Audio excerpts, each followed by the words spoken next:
एक समय की बात है। एक छोटे से गांव में रोहन नाम का एक लड़का रहता था। रोहन अपने आलस्य और महत्वाकांक्षा की कमी के लिए जाना जाता था।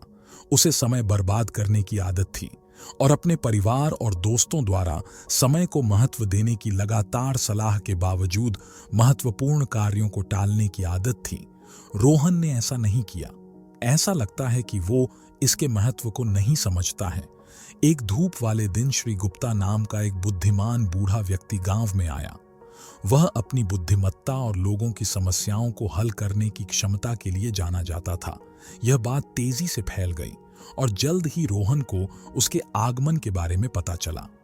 जिज्ञासा चरम पर उसने बूढ़े व्यक्ति का मार्गदर्शन लेने का फैसला किया।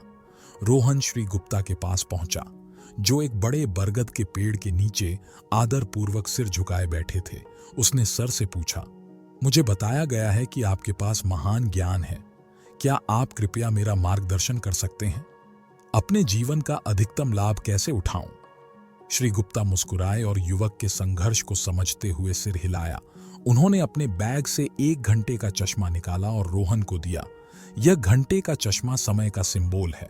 उन्होंने कहा कि रेत का हर एक टुकड़ा आपके जीवन के एक अनमोल समय का प्रतिनिधित्व करता है। रोहन ने महसूस करते हुए ओनवर ग्लास को अपने हाथों में पकड़ लिया। इसका महत्व अब श्री गुप्ता ने जारी रखा।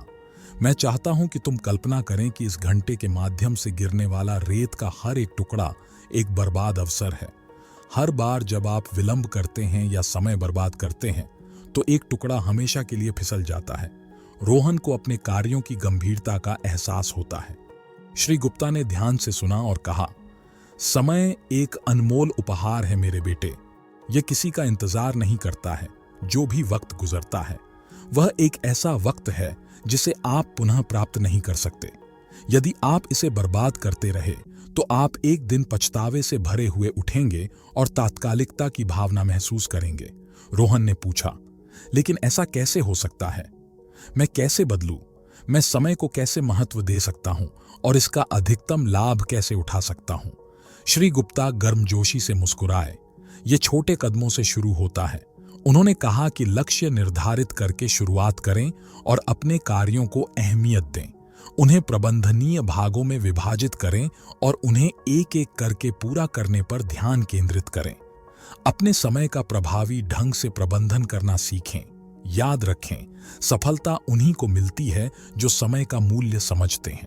रोहन ने बूढ़े व्यक्ति की सलाह को दिल से लिया और अपने तरीके को बदलने का फैसला किया, जिसकी शुरुआत उसने अपनी दैनिक दिनचर्या को व्यवस्थित करने से की। विभिन्न गतिविधियों के लिए विशिष्ट समय सीमा तय की। उसने ध्यान भटकाने वाली चीजों को खत्म कर दिया और अपना पूरा ध्यान हाथ में लिए काम पर केंद्रित किया। धीरे धीरे रोहन ने अपने जीवन में एक सकारात्मक बदलाव देखा। दिन हफ्तों में बदल गए और सप्ताह महीनों में बदल गए। रोहन का नया समर्पण और अनुशासन रंग लाया। उसने उन कार्यों को पूरा किया जिन्हें वह वर्षों से टालता आ रहा था। उसने अपने जुनून का पीछा किया और छुपी हुई प्रतिभाओं को खोजा। गांव वाले समय के साथ रोहन में हुए उल्लेखनीय परिवर्तन से आश्चर्यचकित थे। रोहन को एहसास हुआ कि समय की असली शक्ति सिर्फ कार्यों को पूरा करने में नहीं, बल्कि रिश्तों को पोषित करने में निहित है। उन्होंने उनके साथ गुणवत्तापूर्ण समय बिताया। उनके परिवार और दोस्तों ने उनके द्वारा साझा किए गए पलों की सराहना की। उन्होंने समझा कि समय एक सीमित संसाधन था और प्रियजनों की संगति में बिताया गया हर सेकंड एक खजाना था। साल बीतते गए और रोहन बूढ़ा हो गया। उसके गांव ने उसकी उल्लेखनीय उपलब्धियों और समय के बुद्धिमान उपयोग के लिए उसे सम्मानित किया। उसने युवा पीढ़ी के साथ अपनी यात्रा साझा की और उनसे हर गुजरते पल को संजोने और अपने जीवन का अधिकतम लाभ उठाने का आग्रह किया।